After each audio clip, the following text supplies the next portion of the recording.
Good evening, GGM. Praise God, tayo ay magkakasama ngayong gabi. Batiin naman natin ang ating kagabi ng Merry Christmas. Praise God. Lagay niyo naman ang ngiti sa inyong mga labi. Yung isa yata, una na sa Noche Buena. Diba? Praise God, tayo po ay merong service. Patuloy na ipanalangin natin sa Panginoon ang bawat isa ay makatagpo ang Diyos sa pamamagitan ng banal na Espiritu ngayong gabi. Amen po ba yun? Amen. Para po sa ating mga ilang early announcements, sa Sunday po ang ating pong year-end as party. No? At tayo po ay mag-start ng alas 9 ng umaga at matatapos po tayo siguro mga after lunch. Dahil po susundan po yun ng mga ilang pagtatali ng mga importanteng calendar of events ng ating mga pastors, mga leaders, at ng ating mga outreaches. Upang sa ganun sa buong taon, tapusin natin itong taon na to strong, and then mag-start tayo ng panibagong taong 2026. Ayan. Yung mga estudyante, maninibago na naman sa pagsagot ng test paper na 2025 na naman. Inaasahan natin na ang lahat ay mag-participate upang sa ganun ma-encourage naman yung bawat isa. Amen po ba yun? Alam niyo po isang blessing about church, pag nag-show up po kayo, no? Hindi for attendance purposes, kundi as being part of the family. Amen po ba yun? Dahil ang church ay isang pamilya. Hindi lang tayo isang buhay na cell, kundi tayo ay isang buhay na pamilya. Ang isang pamilya ay may mga miyembro na matapat, na magmahal sa isa't isa. Amen po ba yun? Amen po. So, December 28, yan po ang ating pong year-end party. At sa hapon po, mag-i-start na pagkali-kaliin yung ating pong mga calendar for 2026. At praise God po dahil natapos na yung mga ilang mga party ng mga ng mga gathering, celebration ng ating mga levels. At praise God dahil ang lahat ng yan ay successful. Meron tayong mga naabot. Most of the program natin sa gathering ay very intentional para sa inyong level. Palakpakan naman natin ang ating Panginoon.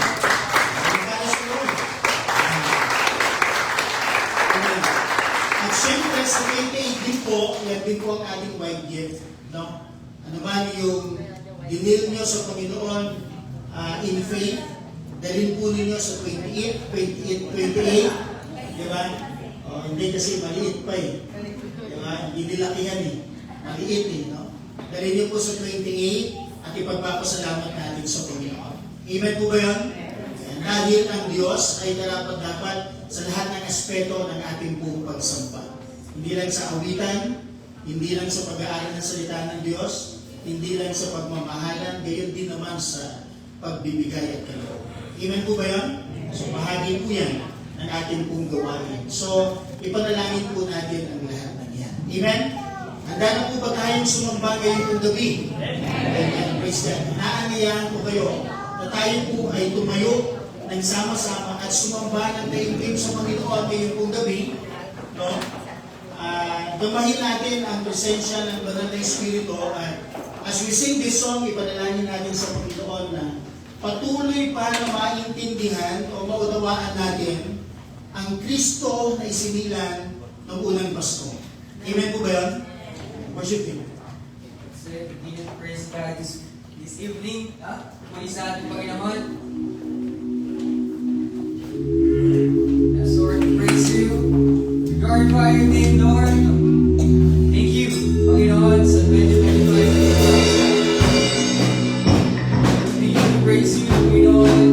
In your name, Panginoon. God is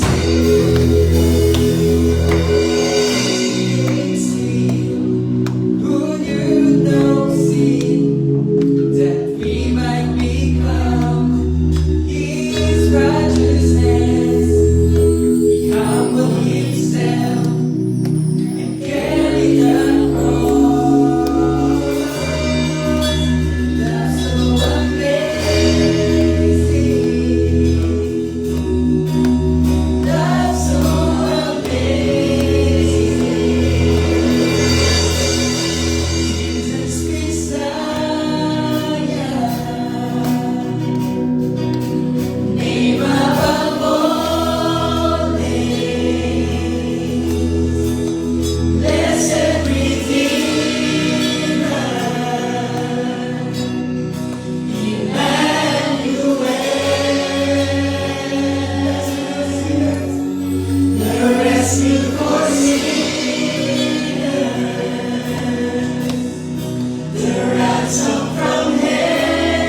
sa book po ng Luke, chapter 1, verse 1 to 13.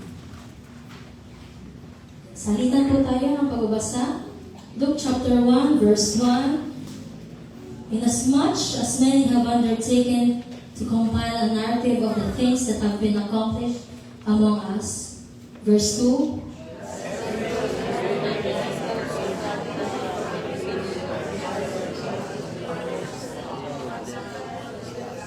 It seemed good to me also, having followed all things closely for some time past, to write an orderly account for you, most excellent Theophilus.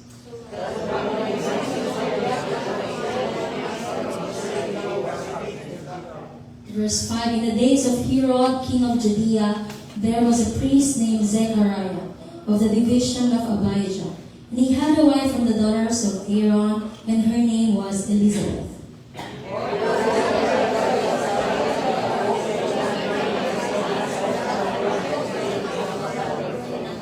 But they had no child because Elizabeth was barren, and both were advanced in years.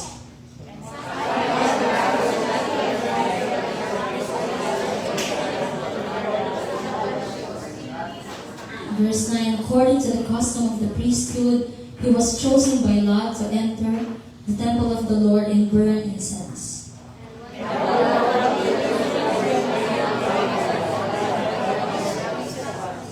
And there appeared to him an angel of the Lord standing on the right side of the altar of incense.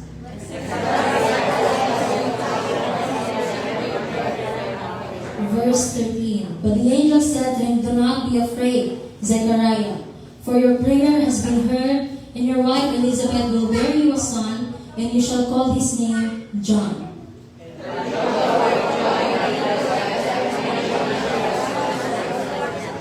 For he will be great before the Lord, and he must not drink wine or strong drink, and he will be filled with the Holy Spirit, even from his mother's womb.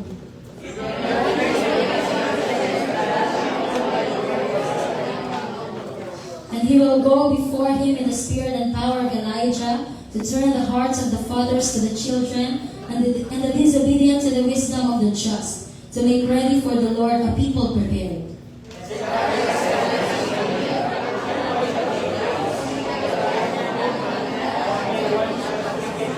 Verse 19, and the angel answered him, I am Gabriel, I stand in the presence of God, and I was sent to speak to you and to bring you this good news.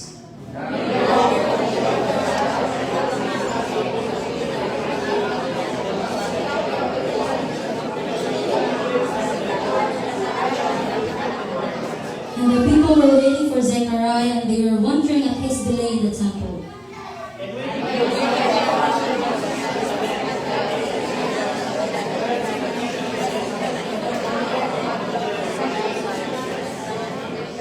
And when his time of service was ended, he went to his home.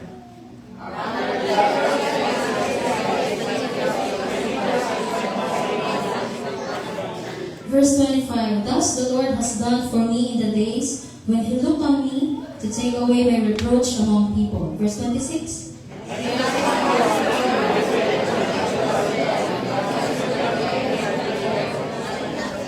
So a virgin betrothed to a man whose name was Joseph of the house of David, and the virgin's name was Mary.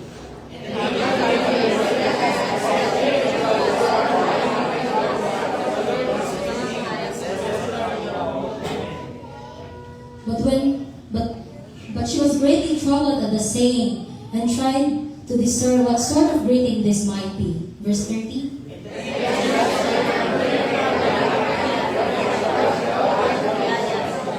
And behold, you will conceive in your womb and bear a son, and you shall call his name Jesus.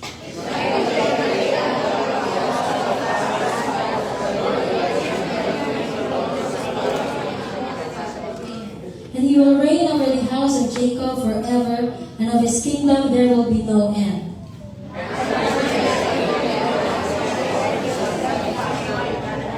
And the angel answered her, the Holy Spirit will come upon you, and the power of the Most High will overshadow you. Therefore the child to be born will be called Holy, the Son of God.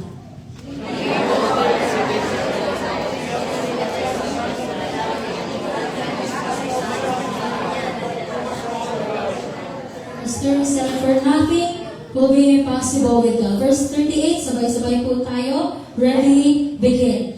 And Mary said, Behold, I am the servant of the Lord. Let it be to me according to your word. And the angel departed from her. Tayo po'y manalangin lahat. Amang Diyos, sa mga pagkain sa lahat, we thank you po for this night. Tonight, Panginoon, hinari mo po sa place po. Salamat po, Panginoon, because sa kabila ng aming mga kabisinan, mga ginagawa, this season, Panginoon, we chose to be here, Lord, to listen, Panginoon, sa salita mo. Lord, salamat sa nabasa naming salita. At salamat, Panginoon, dahil sa iyo, kay Jesus may pag-asa, nandun yung fulfillment, Panginoon, ng iyong pagmamahal sa amin, Panginoon. In Old Testament, Panginoon, itong mga prophecies na ito, Panginoon, ay napangyari, Panginoon, sa mga passages na binabasa po natin. At ngayong gabi, Panginoon, continue to open our hearts, Panginoon, our mind, Panginoon, as we listen, Lord God. At patuloy, Panginoon, bago kami sa gabi ito, Panginoon. Handa mo kami mga puso, Panginoon. At patuloy, Panginoon, na ikaw ang kumilos sa gabi ito. Patuloy ka namin pinapurihan at sinasamba mo sa iyo ang lahat ng papuri ka sa pangalan ni Jesus. Amen. Amen, amen. Pagpuli sa amin, Panginoon.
pag-ibig na pinaranas niyo sa amin, Panginoon. Maraming salamat. All throughout the year, Panginoon, pinaranas niyo sa amin yung kalinga, pag-ibig, Panginoon, pagtutuwid, Panginoon. Tunay nga, Panginoon, Ikaw yung sandigan, Ikaw yung kakapitan namin, Panginoon. Naway kayo patuloy na mamuna at mag-abay sa amin as we continue to praise You, as we continue to glorify Your name, Panginoon.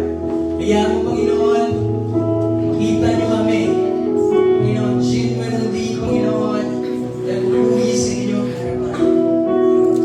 Church, you praise God this evening.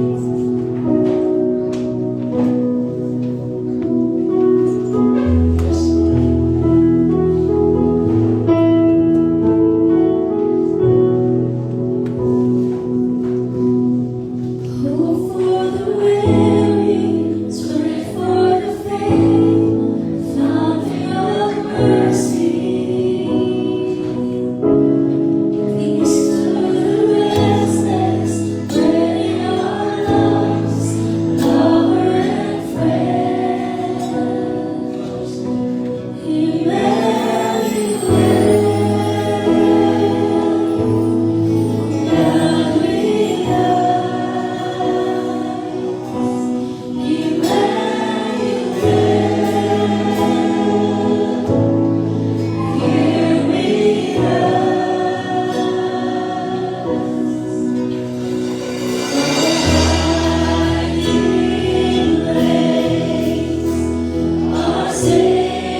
magnified in me. Singing, oh, Christ be magnified from the altar of my life. Christ be magnified in me. Amen. Kahit anong mangyari, sa langit mananatiling awitin. I-magnify ang ating Panginoon Jesus. Amen. Lord, thank you po sa pagkakataon na binigay niyo po sa amin. Panibagong gabi na kami ay magkakatipon para i-magnify, para palakihin, para itaas, para ipangaral ang iyong salita dahil walang ibang pangalan sa silong ng langit, Panginoon, na ikaliligtas ng sanlibutan ito, Panginoon. Ika-aayos ng aming pong buhay, ikalilinis ng aming puso, ikatatama ng aming isipan, ikapagpapatawad ng aming mga kasalanan walang iba kundi si Jesus. Ilusan mo, Panginoon, ang aming buhay. Ang iyong banal na Espiritu, Panginoon, mag-minister sa katahimikan ng gabi, Panginoon. Bigyan niyo po kami ng tunay na pag-asa, tunay na kagalakan na mula, Panginoon, sa unang pasto. Salamat po ng marami sa pagkalanaan, Panginoon Jesus. Amen. And amen. Palakpakan natin ang ating ating pong topic ngayong gabi is entitled The Song in Silence. Pwede na po tayo mag-song. The Song in Silence. Given all the chaos, no? Given all the challenges, no? Yung mga hamon, yung mga, ano tawag dito, yung mga hindi mo unawaan na bagay sa isipan ng marami, especially kay Mary, no? In Luke chapter 1, verse 46 to 55, basahin po natin mamaya yan, ay nananatiling malamig ang gabi, no? Maaring nananatili ang malamig na gabi or maaring nananatili yung pagganito sa kanyang isipan, pero yung kanyang espiritu, yung kanyang puso, yung kanyang buong pagkatao ay umaangklaw or umaangkor doon sa truth na sinabi ng anghel, ikaw ay favor 1. Ikaw ay pinagpala. Amen? Amen po ba yun? Sino po sa inyo, when was the last time, naramdaman mo na experience mo na ikaw ay pinagpala ng ating Panginoon? Sige, amen. Amen. Buksan natin ang ating Biblia, basahin natin ang mga ilang talata, at pakinggan natin yung awitin ni Mary in Luke chapter 1 verse 46 to 55, at hayaan natin na ang buhay natin ay hindi lang maantig, hindi lang natin ma-realize or hindi lang tayo ma-inform ano yung theology ng kanyang awitin or ano yung lalim ng kanyang katahimikan sa kanyang puso at kung paano nag-settle yung kanyang isip at puso sa kalooban ng Panginoon. At sa ating buhay din po, yun po ang ating dalangin sa buhay ng bawat isa po sa atin. Kung meron pong taranta, kung meron pong pagkalito or merong anxiousness sa iyong puso at isipan ngayong gabi, ay manahan tayo pare-pareho sa presensya at kalooban ng Diyos at tunay na magkakaroon tayo ng tunay na kagalakan at pag-asa. Amen po ba yun? A song in silence. Siguro yung iba po sa atin pag sinabing silence, nakakatakot yun. Tama? Alam mo yun? Laging sasalita yung nanay mo every time na meron kang hindi magagawang tama o meron kang makakalimutan. Utos doon, utos dito. Hindi ka natatakot doon eh. Tama? In fact, hindi ka na agad sumusunod. Nandiyan kayo? Tama ba? Pero nakakatakot pag yung nanay tumahimik. Tapos wala kang marinig na ingay. Wala kang marinig na salita. Kasi alam mo kung ano yung susunod. Ano yun? Maaaring palo? Or masigit pa sa palo? O maaaring matinding sermon? Pero sa marami or sa iba naman, yung silence, ito ay pag-iisa. Pag-iisa dahil nais mong maintindihan kung ano yung nais ipahiwatig or nais sabihin ng Panginoon sa iyong buhay. Amen? Tanungin ko kayo ngayong gabi, amen. Sino ang kaisa-isang awitin ng inyong puso? na magbibigay sa inyo ng tunay na katahimikan o kapayapaan. Sa iba, yung silence ay hope. Sa iba, yung silence ay kagalakan. Halimbawa, yung silence na masusunan natin ngayong gabi ay hindi takot kasi biglang tahimik, kundi pag-asa at kagalakan mula sa kanyang mga pangako. Amen po ba yun? Sinabi na natin sa mga nakaraang series natin, sa mga nakaraang weeks, na for 100 years, silent ang Panginoon bago dumating si Jesus, bago siya ipinanganak. Tahimik. Marami sinasabi nila ito daw po ay ang Panginoon ay hindi nangungusap kagaya ng pangungusap niya before, na nag-a-approach siya ng someone na magdadala ng kanyang message. And all of a sudden, sa isang payap na babae, sa hindi kilalang babae sa Nazareth, suddenly, nagkaroon ng isang malalim, na intim, na awit ang kanyang puso. Luke chapter 1, verse 46 to 55. Kung nandiyan po kayo, say amen.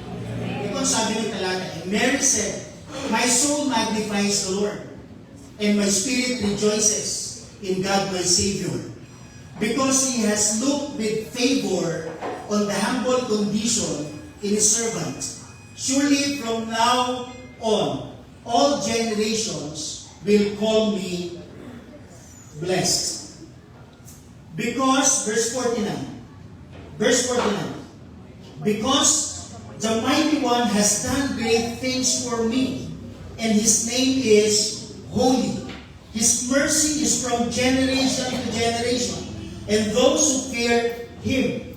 He has done a mighty deed with His arm. He has scattered the proud because of the thoughts of their hearts. He has humbled the mighty from their thrones and exalted the lowly.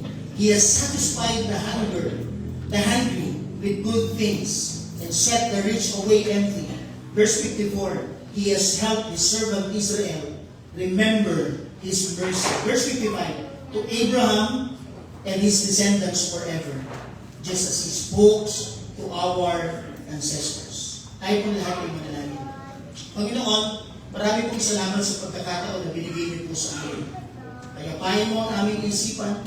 I don't know kung ano yung definition ng silence sa heart ng aking mga kapatid as we celebrate Christmas, Panginoon.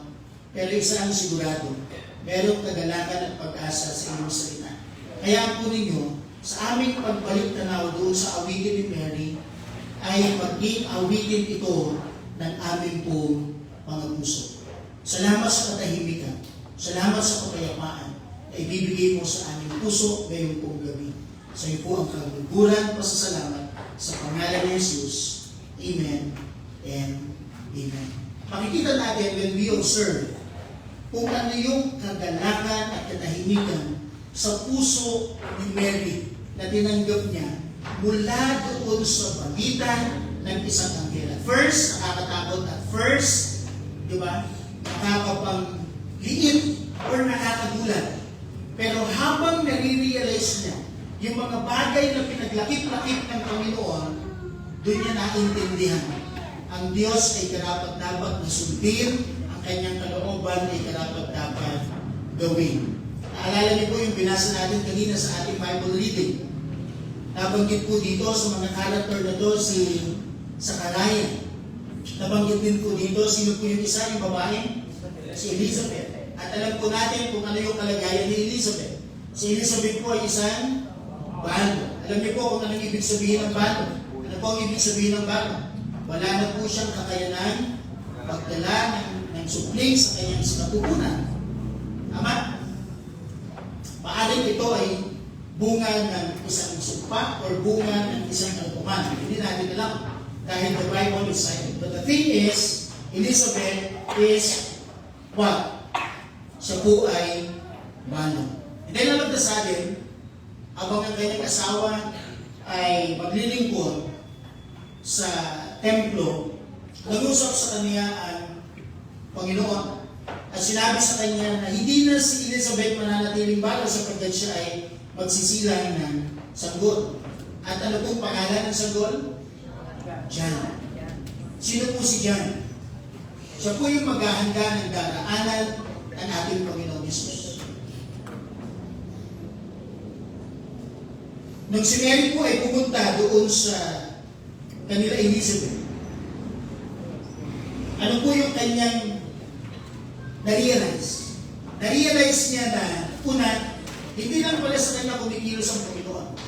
Marami kasi minsan mga pagkakataon sa atin sa sobrang overwhelmed tayo sa ginagawa ng Diyos. Feeling natin sa atin nakasentro ang Panginoon. Tandaan po natin ito. Bagaman kumikilos ng Diyos sa ating buhay, hindi po patungkol sa atin ang buhay. Diyan po kayo? Ito po ay patungkol sa kalwalhatian ng Panginoon. Kaya lagi ang galaw ng mananampalataya ay dapat pagsang-ayon at pag-ayon sa kalooban ng Diyos. Nung ma-realize ni Mary na teka lang, si Elizabeth manganganak.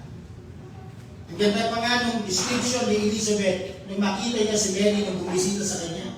Yung sinapupunan, yung bata sa kanyang sinapupunan, ano sabi ng talata? Nagtatatalon sa kagalakan.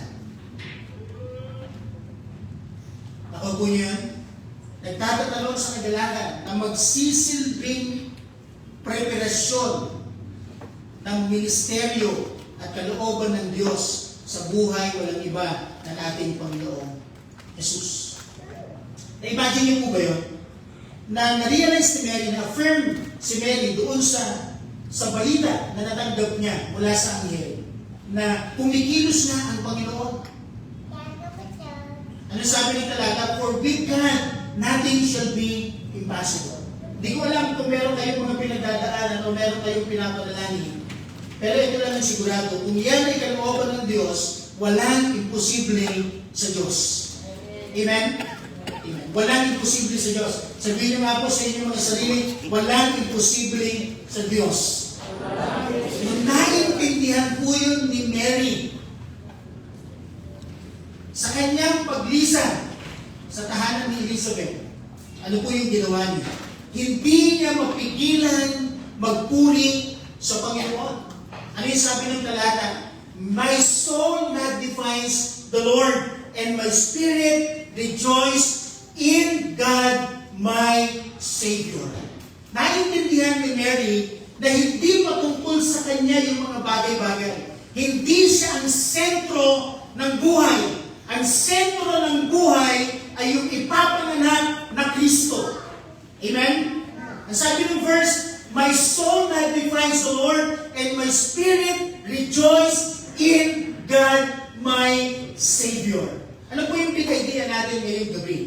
Jesus is God's promised Savior who brings joy, mercy, and hope into our silence. I don't know kung ano yung definition ng silence mo. Hindi ko alam kung ano yung silence na iyong pinagdadaanan. Ano yung hindi mo mag-gets sa sinasabi ng Panginoon sa'yo. Hindi mo mapagtanto doon sa mga sitwasyon na pinahihintulutan ng Diyos. Pero alam mo, may minsan sa buhay mo, tinatagpo kanya at malinaw ang kanyang salita sa'yo. Tandaan mo, ang Panginoon ay merong pangako, si Kristo. At yung Kristo na yon ang mag-ahatid ng tunay na kagalakan, awa, pag-asa sa anumang uri ng ating katahimikan. Ito man ay katahimikan nakakatakot. Kagaya kapag tumahimik na yung nanay mo sa kakasaway sa'yo, alam mo na kung ano yung susunod. Marami, at first, hindi agad nagbago yung sitwasyon. Siguro sa marami, hindi alintana na lalong gumugulo yung sitwasyon. Pero sa puso ni Mary, kapayapaan. Amen? Kapayapaan. Meron po ba kayong kapayapaan ngayon sa inyong buhay? Amen po ba yun? Jesus is God's promised Savior who brings joy, mercy, and hope into our silence. Kapag naramdaman natin na parang wala tayong kwenta, pag naramdaman natin na tayo ay kapos, pag naramdaman natin na parang tayong walang value, yung ikaw na lang, yung yabang mo na lang yung naglalagay ng value sa'yo. Pero sa paligid mo, anas lang yan. Forma lang yan. Pero alam mo, nilalakaran mo yung kalooban ng Diyos. Ano man ang mangyari, yung salita ng Diyos ngayong gabi ay magbibigay ng kapitin sa ating mga puso. Dahil merong Diyos na nakakita, Diyos na nagliligtas, at Diyos na kayang baliktarin ang anumang uri ng sitwasyon para sa kanyang dalawalhatian. Diyan po kayo? Sabi ng dalaga, for with God, nothing shall be impossible. Sabi ng Mary, my soul magnifies the Lord, and my spirit rejoices in God, my Savior. Himayin natin ano yung laman ng abitin ni Mary. First, a quiet joy. Sabi ng verse, rejoicing in God, my Savior. Ibig sabihin nun, a song that starts in the soul. Yung awitin na nag-umpisa sa kaluluwa. Yung kaluluwa na nakadugtong sa kalooban ng Diyos. Yung kaluluwa na hindi perfecto, pero yung kaluluwa, yung sarili, yung buhay, yung pagkatao na handang maunawaan kung ano ang kinikilos ng Diyos. Kinikilos ng Diyos hindi lang para sa Kanya, kundi para sa kalahatan. Sabi ng verse ng Luke chapter 1 verse 46 to 47, and my soul magnifies the Lord, and my spirit rejoices in God, my Savior. Ito yung klase ng kaganakan na hindi maingay or hindi malakas, pero hindi fleeting. It is deep and settled. Yung katahimikan hindi mo matitinan. Yung katahimikan na hindi mo masisindak. Maganda nga yung awitin natin kanina. Di ba? Kahit anong pain, kahit anong situation, kung mag-suffer man ako at ito ay maidudugtong sa iyong suffering, isa lang ang paulit-ulit kong naawitin.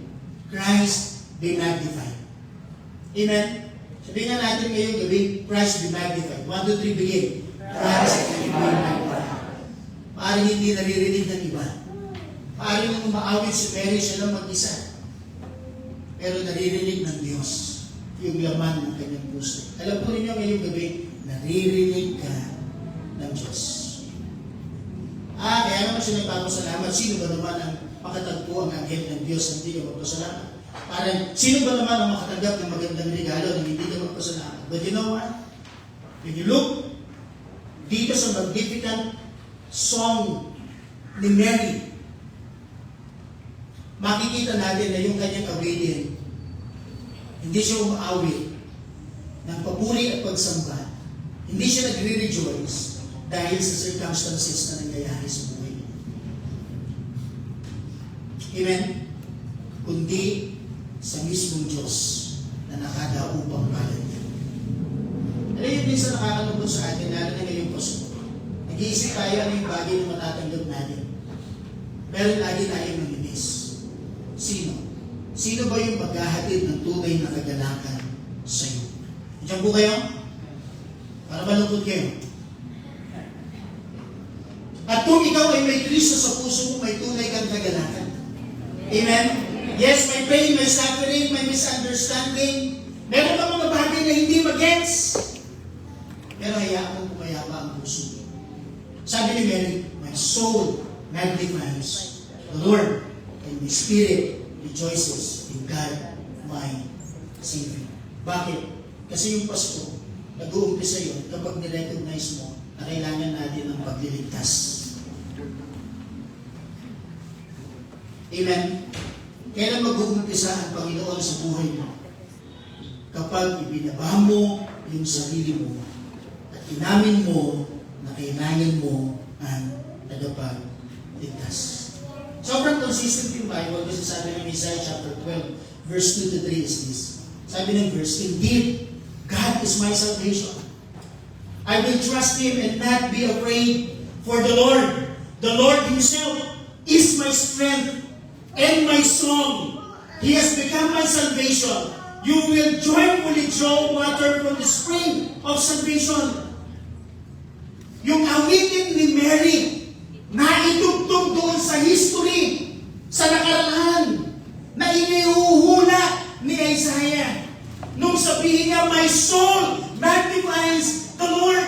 Kasi maraming taon na ang nakalipas, may nagsabi, indeed, God is my salvation. I will trust Him. I will not be afraid. For the Lord Himself, not my circumstances, not the gift, not the material things, but the Lord Himself. Andiyan po kayo? Huwag pong asamin yung regalong material. Maluluwa yun. Huwag pong asamin yung kita bago ka magpasalamat.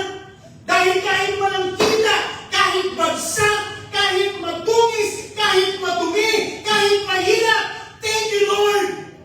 Christ be magnified. Amen po ba yun? Hindi nila pinuri yung kanilang sarili dahil may nagawa silang tama. Dahil pinili sila ng Diyos at kinilusan sila ng Panginoon. No!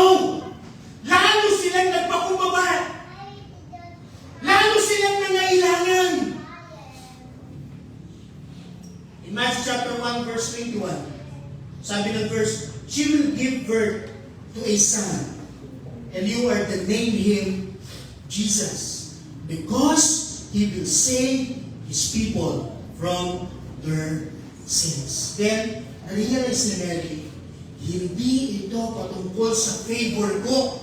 Ito ay patungkol sa kalooban ng Diyos sa sanlibutan. Amen?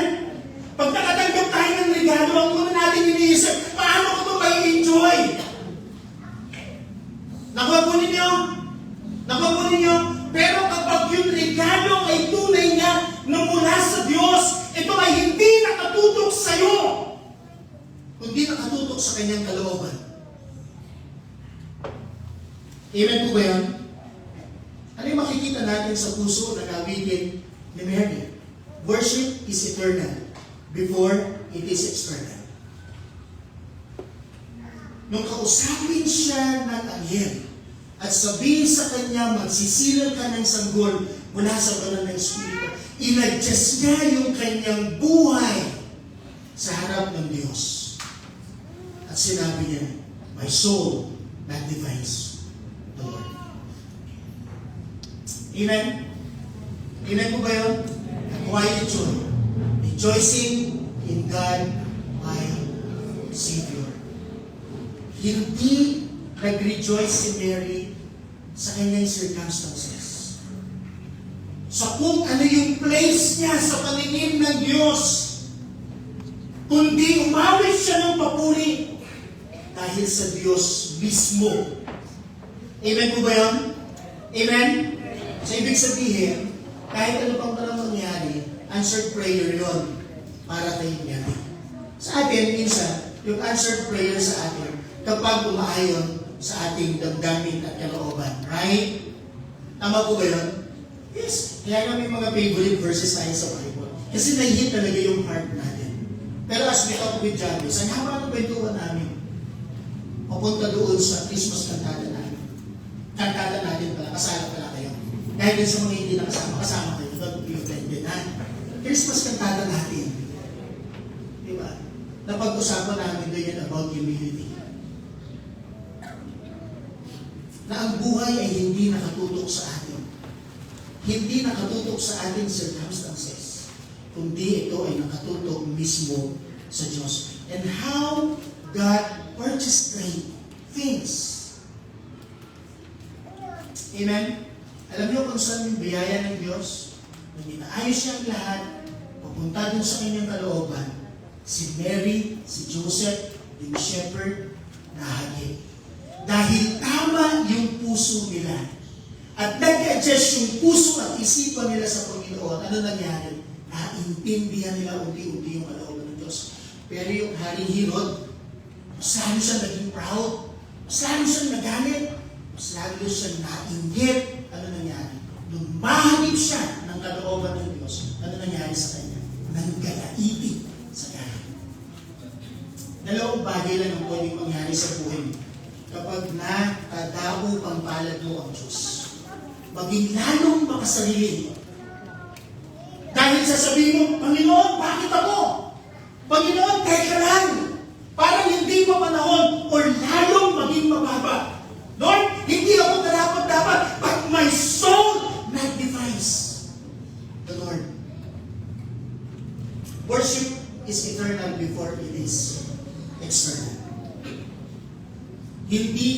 dumating ng sirkumstansya o mga bagay sa ating paligid, kundi yan ay mula sa pangungusap at sa kalooban ng Diyos. Gusto mo maging pansambang yung buhay ngayong Pasko? Lakaran mo kung ano yung kalooban ng Diyos. Walang talo, walang lugi. Hindi ka pwedeng maging mali. Amen? Ibig sabihin, deep joy comes from knowing the promised Savior personally. Dahil intentional ang Diyos sa buhay mo, hindi porket si nanay mo nakakilala na kay Jesus, si tatay mo nakakilala na kay Jesus, aangkas na lang ako sa kanila for sure. Parehas na rin yun, no? God is personal. Gusto niyang makasama ka. Gusto niyang kausapin ka at in fact, kinakausap ka niya ngayon, inilalaban mo lang. Pero bakit hindi mo subukan na ipagpakumbaba ang iyong buhay sa Panginoon at personal siyang makadaupang kalat? May pagbabago. Amen? Ano ba yung principle na makikita natin dito? Christmas begins with the recognition that we need saving. Diba pwede namang i-highlight sa dulo ni Mary na, uy, favor ako, compare sa lahat. Tayo na naman ang tumitingin, siya hindi. Kasi nawala na siya sa kanyang sarili dahil yung buhay niya tumuon na sa Panginoon at sa kanyang kalooban. Pero as we see it, wow, si Mary, favored one. Wow, napaka-importante ni Mary. Bukod tangi, kaysa sa lahat. Pero alam mo kung paano na dalinan yung sarili niya, Lord, be magnified!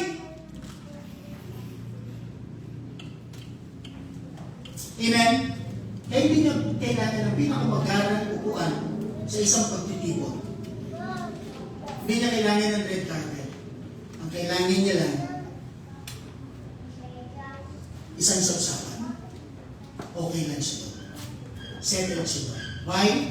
Kasi yun ang kalooban ng Diyos. According sa prophecy niya.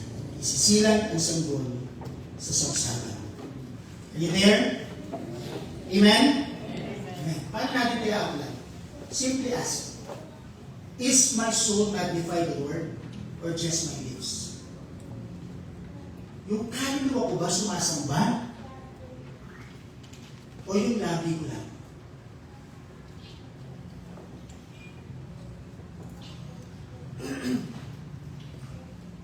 Yung kaluluwa ko ba sumasamba? O yung labi ko lang? Amen? Is my soul magnifying the Lord or just my lips? Number 2, makikita natin sa awakening ni Mary, a gentle grace. God grows near to the humble.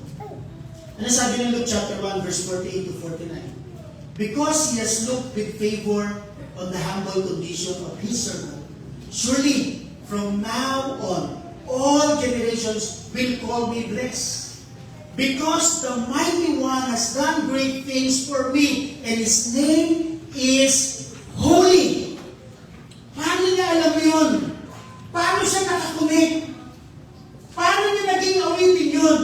Sariling compose niya ba yung awitin? O many years, naririnig na yung mga awitin na yun. Pero at this point ng kanyang buhay, sineryoso niya.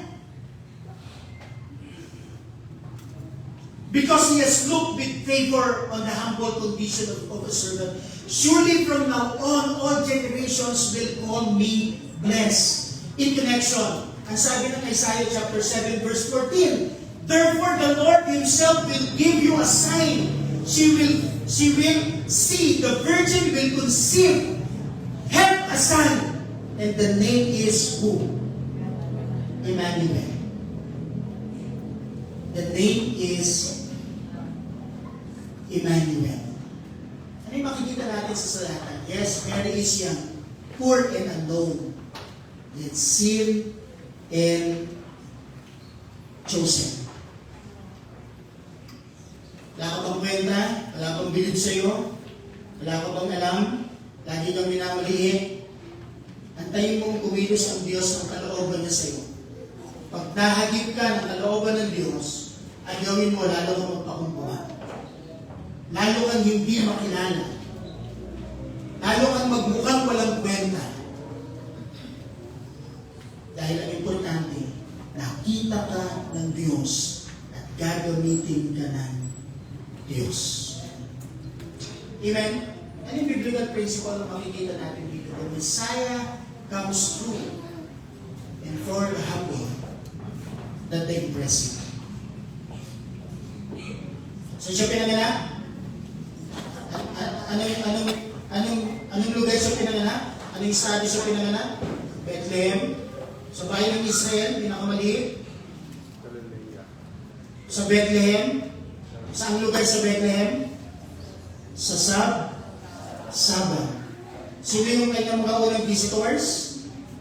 Mga shepherds. The Messiah comes through and for the humble, not the impressive. In fact, even yung pagkasilang sa ating Panginoon, hindi naman nakaka-impress. Tahimik lang. Kasi bakit? Gusto niyang tatagpuin yung nasa tahimik.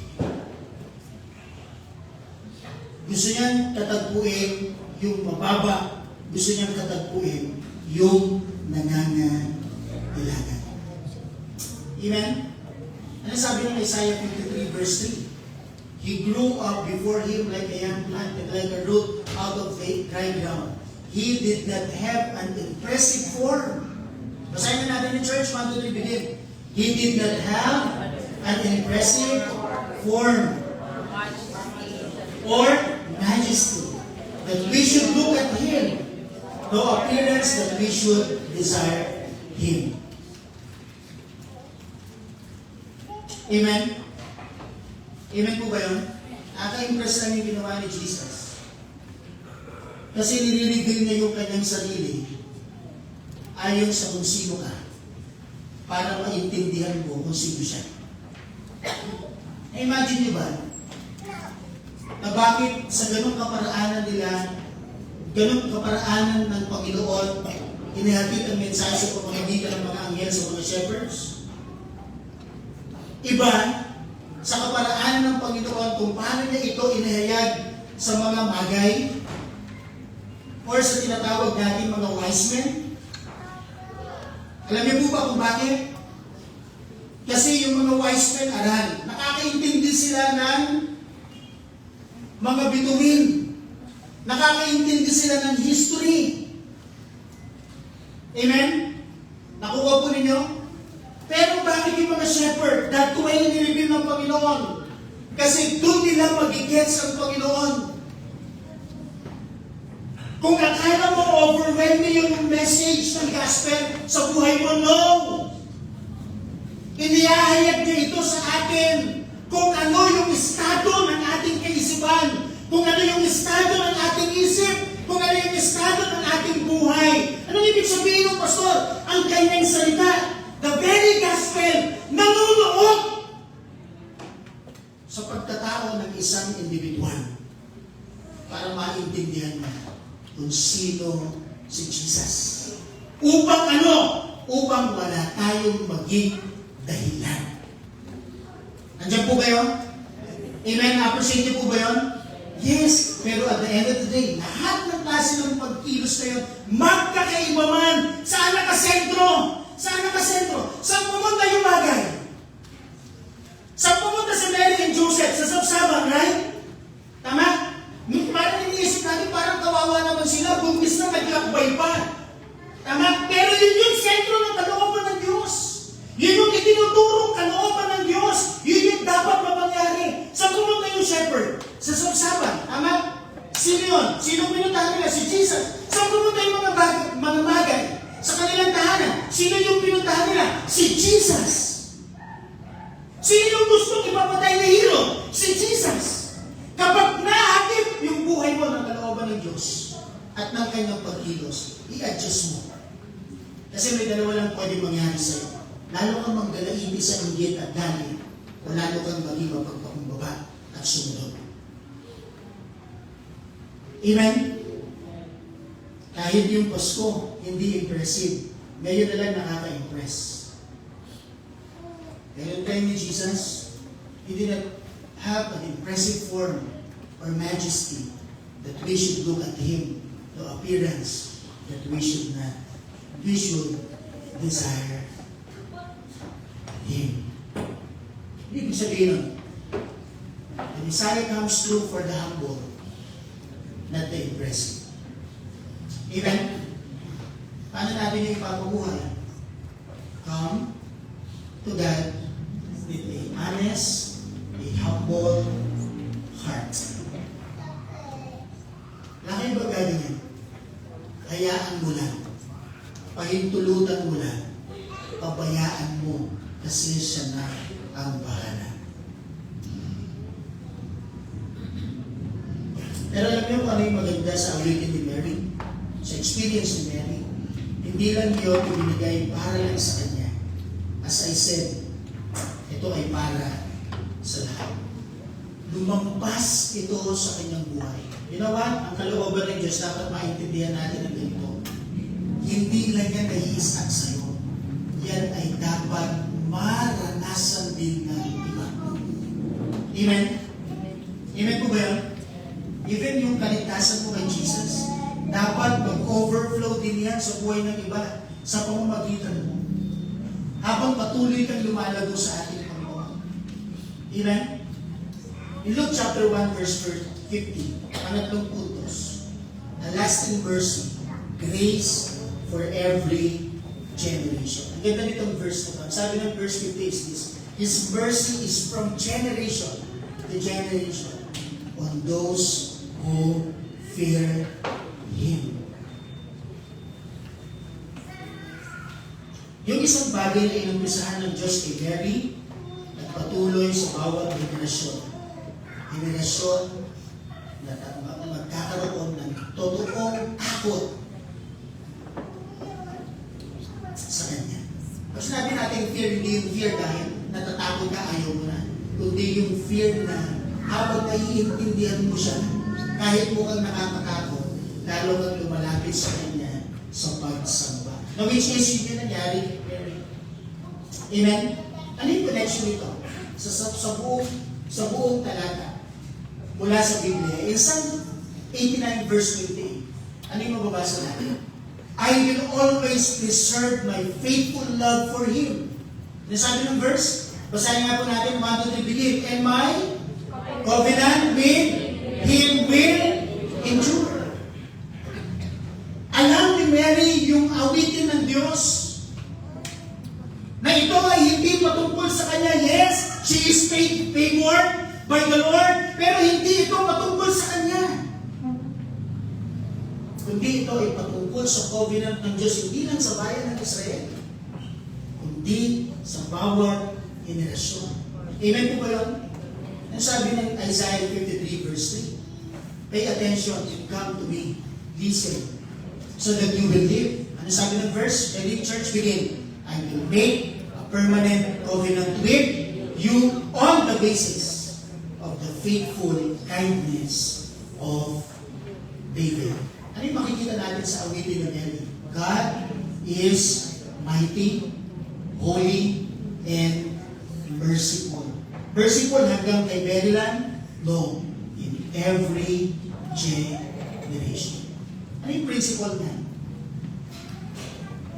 In the Messiah, God's mercy does not run out. It runs on. Nagpapatuloy yan. Hindi kaya naglangan. Walang kahit sino makapaghihinto. Gandon mag-overflow yung awa ng Diyos sa bawat henerasyon. Amen? Amen po ba yan? Now, paano ko ito i-apply gusto? Pray that your family in church will be a generation of fears the Lord and receive His mercy. Amen?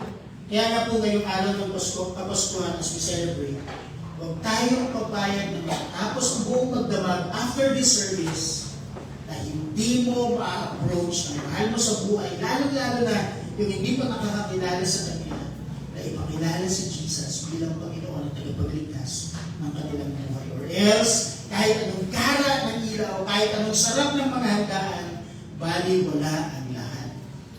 Amen. Dahil na-miss nila yung overflowing mercy ng Diyos na dapat na-receive ng kanilang generasyon. Why not pray, Lord? Pag umapawi mo yung awa and speak the name of your loved ones. Pwede ba yun? Pwede ba yun? Na imbis na ikaw lang yung nandito sa church, next time makasama mo na sila. Andiyan po kayo? Yes. Bakit? Dahil nung mahagip sila ng awa ng Diyos, mahagip sila ng kabanalan ng Diyos, ng kalooban ng Diyos, nag-adjust yung buhay nila. Amen? Pray that your family and our church would be a generation that fears the Lord and receive His mercy. Pang-apat, ano yung laman ng awitin ni Mary? A holy reversal. The world changed by a child. Luke chapter 1, verse 51 to 53. Ano sabi ng talata? Come on, church, basahin natin. 1, 2, 3, begin. With his arm, he has scattered the proud because of the thoughts of their hearts. He has humbled the mighty from their thrones and exalted the lowly. He has satisfied the hungry with good things and set rich away empty. Ano yung awitin niya? He sings, Mary sings of a God who humbles the proud and lifts the lowly, fills the hungry, and send the self-satisfied away empty. Kung walang-wala, pupunuin niya yung nagpapakumbaba, itataas na, pero yung mayabang, maangas, ibababa niya. Grabe yung revolution. Tahimik lang, pero revolutionary. Nabago, turned upside down yung mundo because of this child. Ano yung connection nun sa prophecy? In Isaiah chapter 9, verse 67. Basahin natin, church. 1, 2, 3, begin. For a child will be born for us, a son will be given to us, and the government will be upon his shoulder. He will be named Wonderful Counselor, Mighty God, Eternal Father, Prince of Peace. The dominion will be vast, and his prosperity will never end. He will reign on the throne of David, and over his kingdom, establish and sustain it with justice and righteousness from now on and forever. The seal of the Lord of the armies will accomplish. Pag sinabi ng Diyos, pangyayarihin ng Diyos. Amen? Psalm 118 verse 22. Basahin natin. Ready, begin. The stone that the builders rejected has become the cornerstone. Sino yung cornerstone? Si Jesus.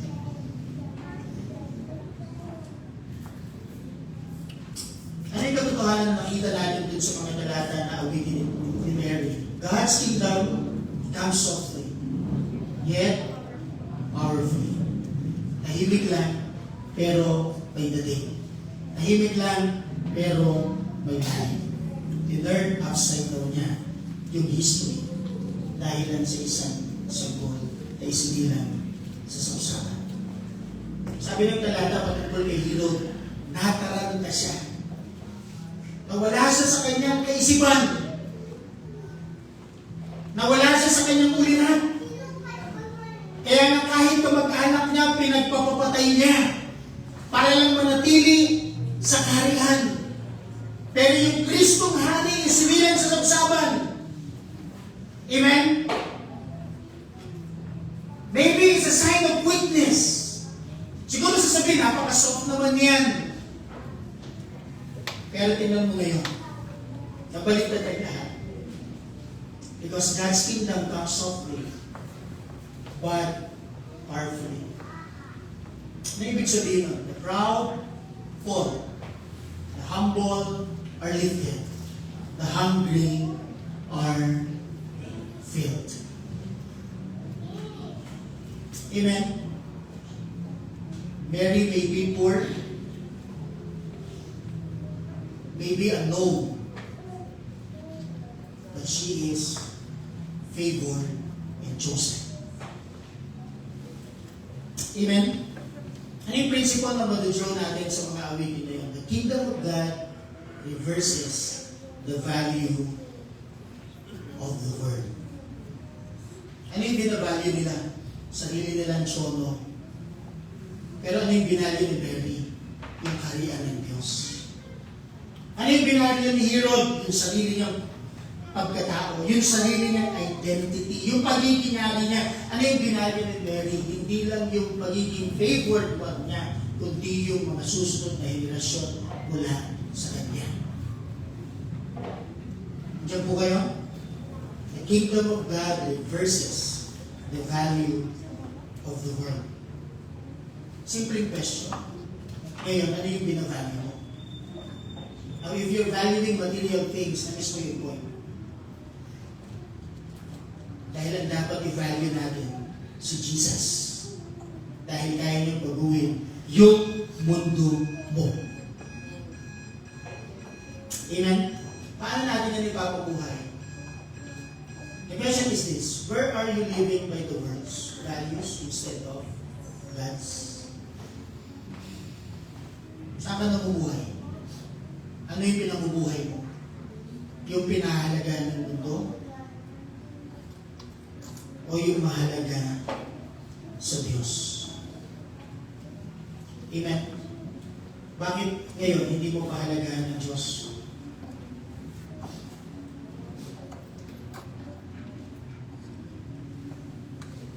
Alam po ninyo, lahat ng ito ay nangyari hindi dahil sa aksidente. Kundi pa, ito ay tugtong at pagtutuloy kung ano ang ipinangako ng Panginoon sa mga unang henerasyon. Thus, a faithful promise, God gave His word. Ano yung hulog ni Mary? Basahin natin Luke chapter 1, verse 54 to 55. Ready, church, begin. He has helped His servant Israel, remembering His mercy to whom? Come on, church, to whom? To Abraham. And his descendants forever, just as He spoke to our ancestors. Yung awitin ni Mary, hindi niya sariling komposisyon. Ito pa rin ay awitin ng Diyos. Puso pa rin ng Panginoon. Dahil tinutuloy lang ni Mary yung kalooban ng Diyos. Ginagawa lang ni Mary yung kalooban ng Diyos. Ipinapahayag lang ni Mary yung kabanalan, yung awa, at yung biyaya ng ating Panginoon.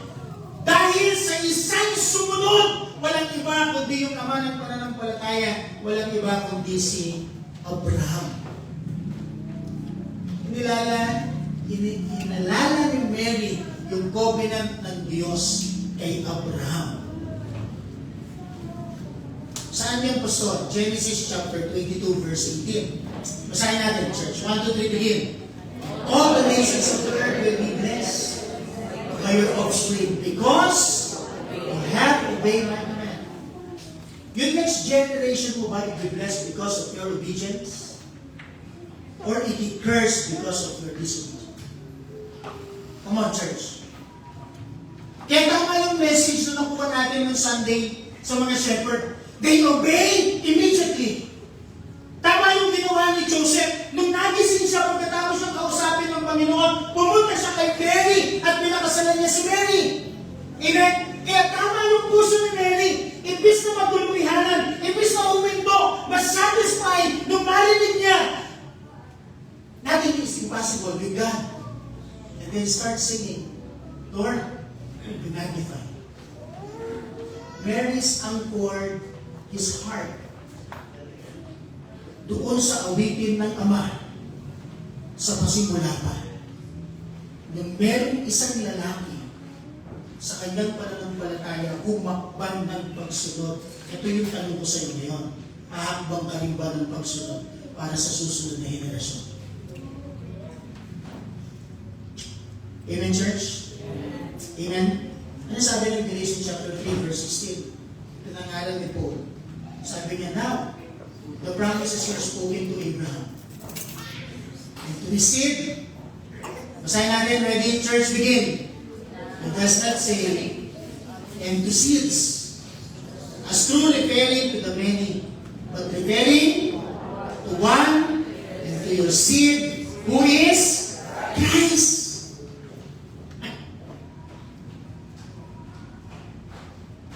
Yung pananampalataya ni Abraham, hindi niya pa nakikita yung uusan.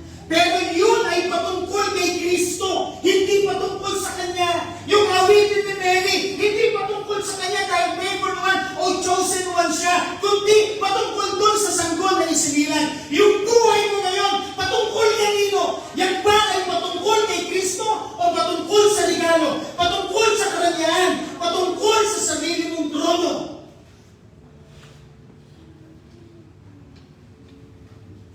Saan patungkol yung buhay mo?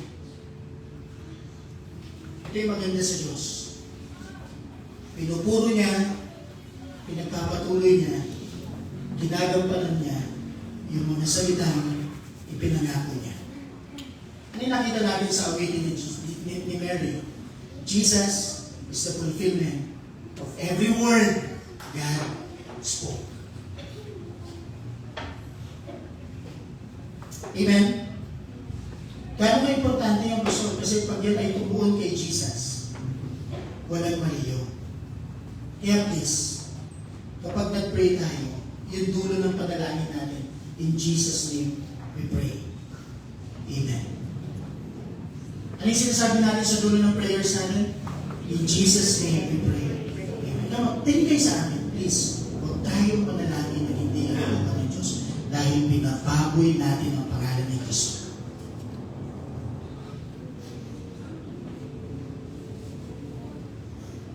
Kasi kung i-offer mo yung buhay mo na talikod sa Panginoon, tapos sasabihin mo, in Jesus' name we pray.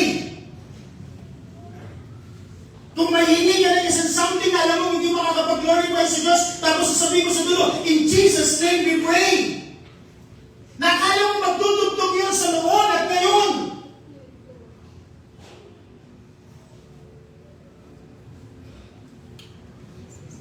Jesus is the fulfillment of every word God spoken. At yun yung gusto niya mangyari sa iyo. Dahil meron niya siyang sinabi patungkol sa iyo. Gusto niya matupad yun. Amen? Ano yung application natin? I mean, another one is this. Christmas is God remembering His covenant with Abraham. Amen? Tugtong yun. Hindi yung hiwalay na istorya. Kaya po alam po ninyo, pinakamulat na gawin, every time you read the Bible, tanggalin mo yung sarili mo doon sa Biblia. Hanapin mo sino si Kristo doon. Kasi mula Genesis at Revelation, may revelation si Christ sa bawat libro ng Biblia. Hindi yun patungkol sa iyo, kundi patungkol sa Kanya. Amen? Ano yung principle na ba-draw natin? Jesus is the promised seed, and Christmas proves God keeps His word. Amen? Sa panahon pa ni Abraham, pinag-uusapan pa lang ng pananampalataya, ito ay naka-apply na sa isang sanggol na magliligtas sa sanlibutan. Amen? Sa panahon pa lang ni Isaiah, ni Micah, ito ay naka-anchor na sa isang pangalan. Walang iba, kundi ang pangalan Jesus. Ano natin kayo sa buhay? Anchor your home. Not in feelings, but in what God has spoken. Kaya kapag binuksan mo yung Bible mo, nag-uusap kami ni Jabez. Pag binuksan yung Bible mo, Huwag mong hanapin yung feelings mo dun sa word na binabasa mo. Huwag mong hanapin yung lead mo dun sa word na binabasa mo. Hayaan mong maintindihan mo yung mensahe ng Diyos. Kasi pag nahagip yung pagkatao mo, ang next mong gawin, mag-adjust ka. Then maiintindihan mo bakit yun ang ibinigay niyang mensahe sa'yo. Nandiyan po kayo? Kaya po ngayon, starting next year, January 1, December 31, may 31 ba? Nire-release natin yung ating first quarter devotions. At gusto ko ang bawat isa po sa atin, matapos natin ang Biblia na binabasa cover to cover sa loob ng isang taon. Hanapin natin asan si Jesus sa bawat talata. Nandiyan po kayo?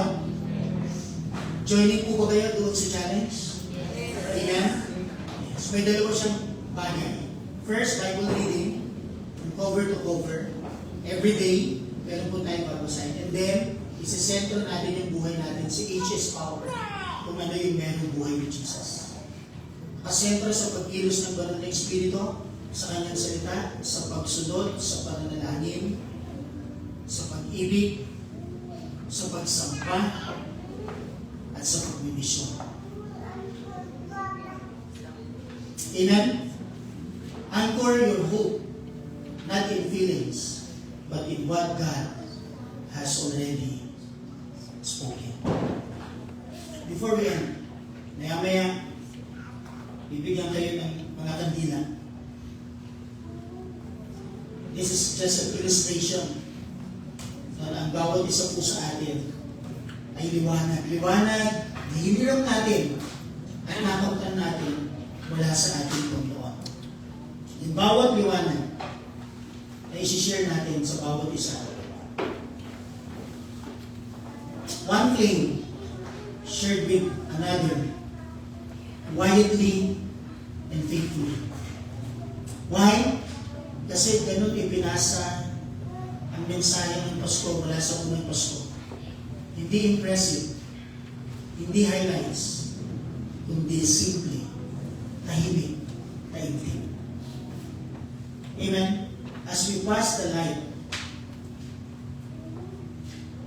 doon sa susunod na tao, alalahanin natin yung katahimikan at katapatan ng unang Pasko. Ano yung makikita natin sa awitin ni Mary? Ano yung makikita natin sa awitin ni Mary? God? Come on. Jesus is our song in silence.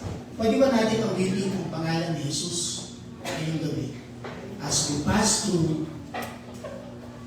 silently and faithfully the lights wala dun sa ating kandila. That every candle, every lights, every small flame reminds us ng limang bagay. Ano yun? A Savior who brings quiet joy. Amen? A God who sees the humble. A mercy that outlives you. A kingdom that reverses the word. And a promise-keeping Lord. Jesus is our song. Tayong natin magsinig.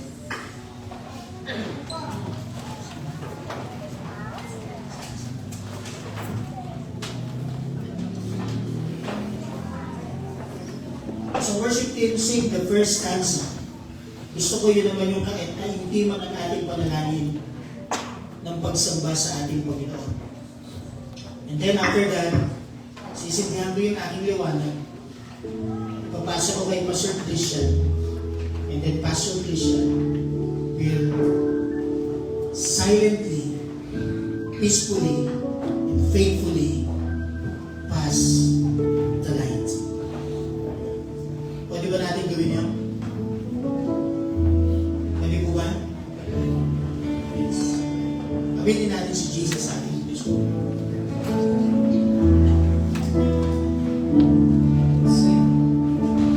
For creation,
magnified in me.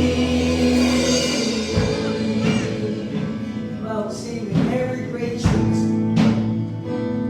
When every creature finds its equal's melody, every human heart is thrilling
Tayo po ay manalangin sa bawat isa. Ipag-pray natin yung ating mga mahal sa buhay na hindi ba nakakilala sa Panginoon. Ipag-pray natin ang kalooban ng Diyos na pagyarihin niya sa ating buhay. Pray for your family na maging tagabitbit ng mensahe sa bawat generasyon. Huwag tayong mag-aksaya ng panahon. Ipamalitan natin na tanging solusyon. Walang iba kundi yung salvation na mula kay Jesus.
So continue our song.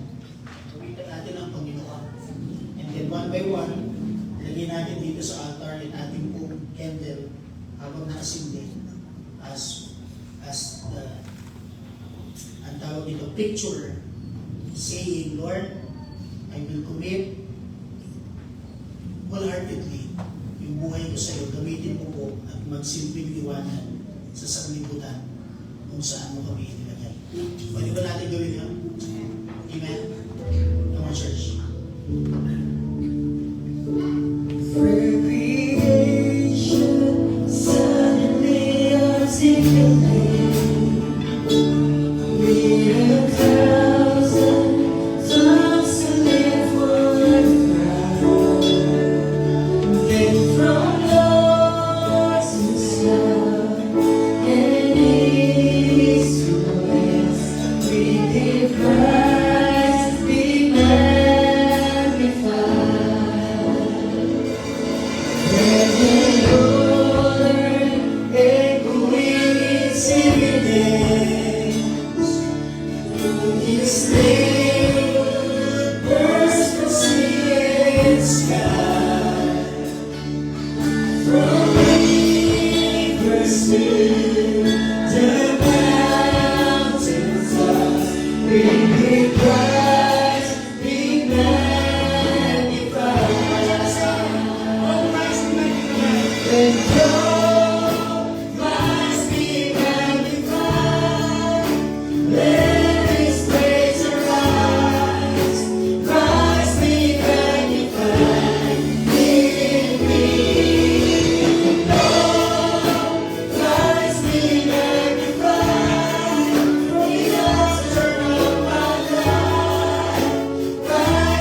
sa iyo, Panginoon, hindi dahil para magganon kami, kundi dahil maraming beses mo na kaming napagparan. Kaya mo, Panginoon, na-express namin ang aming puso ngayon, ang awitin ng aming buhay sa iyo ngayon. As we offer, Lord God, sa iyo. Salamat po din marami. Bless us, Lord God. Aming mga offering na maliligaw ngayon, Panginoon. Bless these finances, Panginoon. Maging kagamit namin. Maging kalwalatian po sa iyo. Sa pangalan ni Jesus, Amen. Amen.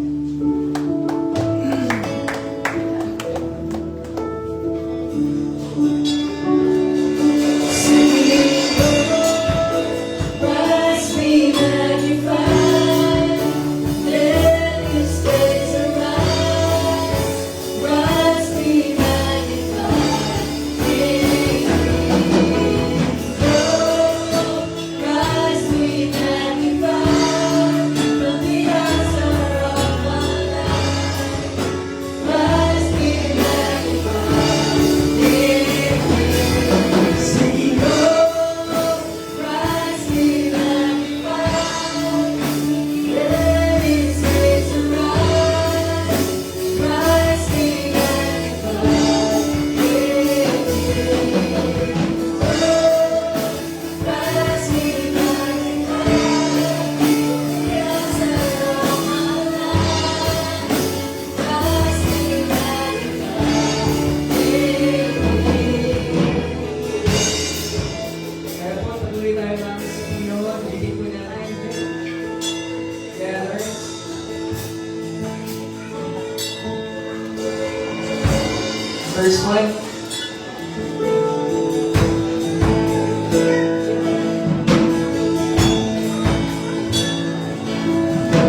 na kahit sa simpleng sabsabang Panginoon, tahimik, pero Panginoon, yung kanyang pangalan ay sobrang powerful na kayang magbago, Panginoon, ng buhay ng tao. Nawa, Panginoon, mula sa amin na nakatanggap nito ngayong gabi, maipasa namin ang mensahe ni Jesus sa marami, Panginoon, nang makilala kanila at ipagkatiwala nila ang buhay nila sa iyo. Salamat po, alam ko pong iingatan niyo po kami habang ini-enjoy namin ang buong magdamag na sinicelebrate, Panginoon, kasama ang aming family or mga kaibigan, Panginoon.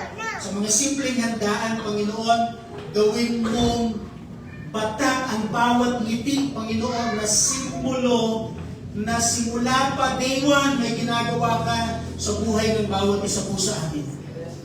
Muli, Panginoon, sa iyo ang pagsamba at pagdakila sa pangalan ng aming Panginoong Jesus. Amen and Amen. Sa Diyos po ang katulihan.